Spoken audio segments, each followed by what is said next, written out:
જય માતાજી, જય શ્રી રામ। તો ગાઈઝ આજે દિવાળી છે, એ નિમિત્તે પ્રત્યે હું તમને બધાને મારા તરફથી, મારા પરિવાર તરફથી, મારા ઇન્સ્ટાના તમામ ભાઈઓ બહેનોને હું હાર્દિક શુભેચ્છાઓ પાઠવું છું। અને હા ગાઈઝ, દિવાળી કેમ ઉજવવામાં આવે છે હું તમને બધું મારા મમ્મીથી સંભળાવું।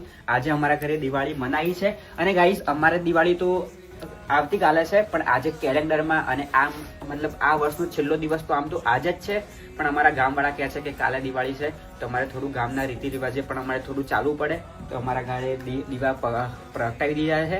અને મારી મમ્મીથી તમે સાંભળો કે દિવાળી કેમ ઉજવવામાં આવે છે।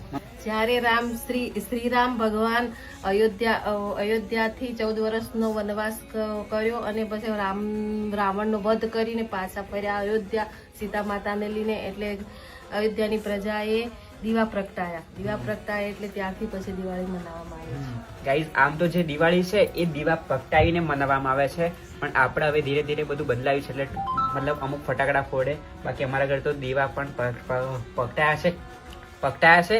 અને મારા પપ્પાથી બી તમે થોડુંક સાંભળો।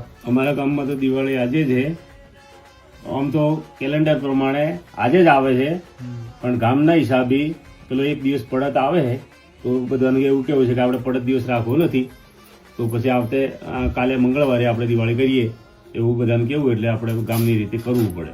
તો હું મારા અને મારા પરિવાર તરફથી તમને દિવાળીની ખૂબ ખૂબ શુભેચ્છાઓ પાઠવું છું। હેપી દિવાળી, જય માતાજી, જય શ્રી રામ। राम सिया की करुण कहानी,